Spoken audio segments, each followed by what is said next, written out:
तो थर्सडे 11 सितंबर को किधर जाएगी निफ्टी, फटाफट पता करते हैं इस वीडियो में। तो दोस्तों हमेशा की तरह एनालिसिस की शुरुआत करते हैं निफ्टी की डेली चार्ट से। पहले मैं एनालिसिस में आगे बढ़े, अगर आप इस पहली बार आए तो फॉलो करना मत भूलिएगा ऐसी धमाकेदार डेली मार्केट एनालिसिस वीडियोस के लिए। अब डेली चार्ट को ध्यान से देखेंगे और अगर कल की एनालिसिस आपको हमारी याद होगी तो हमने बोला था ये जो कैंडल बनी भाई इसके हाई के ऊपर हम इस 50 पीरियड के मूविंग एवरेज के टारगेट तक के जा सकते हैं, लेकिन मार्केट खुली ही इसके ऊपर, तो ये वाला मूव तो हमसे मिस हो गया। लेकिन आप देखेंगे जब ये नीचे आई तो इसने एग्जैक्ट इसी 50 पीरियड के मूविंग एवरेज से सपोर्ट लेकर ऊपर जाकर क्लोजिंग दी है। अब क्लोजिंग तो ऊपर हो गई है और सारे डेली चार्ट पे जो इंपॉर्टेंट मूविंग एवरेजेस होते हैं 50, 100, 200 और 20 सबके ऊपर है मार्केट, बट फिर भी ये कैंडल कुछ खास नहीं बनी है। एक रेड कलर की डोजी कैंडल है।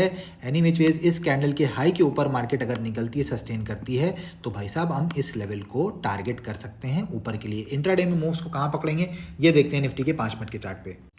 दोस्तों अब हम आ चुके हैं निफ्टी के 5 मिनट के चार्ट पे। आज जैसा कि आपने देखा था कि भाई मार्केट ने सीधे गैप अप ओपनिंग ही दे दी, तो फ्लैट ओपनिंग के केस में जो हमारे लेवल्स थे वो आए नहीं। अब कल क्या हो सकता है, कल भी अगर बिल्कुल फ्लैट ओपनिंग हो जाती है, बाइंग लेवल आपका रहेगा 25,022। ये बहुत इंपॉर्टेंट है। इसके ऊपर 5 मिनट की कैंडल की क्लोजिंग चाहिए और उस कैंडल का हाई निकलना चाहिए, तब फिर हम 25,096, 25,133 और 25,222 के टारगेट के लिए जा सकते हैं। ये लेवल आज भी आप देखिए इसके ऊपर 2 बार निफ्टी निकली लेकिन ऊपर नहीं निकल पाई और यहीं पर डबल टॉप बनाकर ये नीचे आई थी।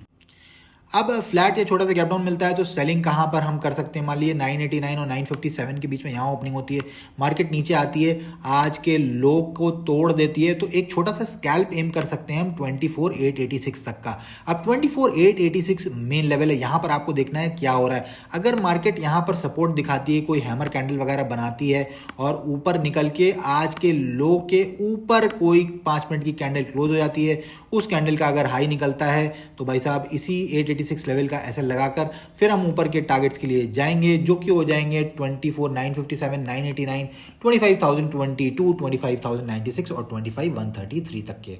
अब अगर मार्केट यहां पर आ जाती है और 86 पे हमें कोई सपोर्ट नहीं मिलता है, इनफैक्ट अगर ये लेवल टूट जाता है, इसके नीचे कोई 5 मिनट की कैंडल क्लोज कर जाती है, इस कैंडल का लो टूटता है, तो आज के ही लो का एसएल लगाकर फिर हम शॉर्ट करेंगे मार्केट को और हमारे टारगेट्स फिर उस केस में हो जाएंगे 24,858, 24,818 और 24,754 तक के।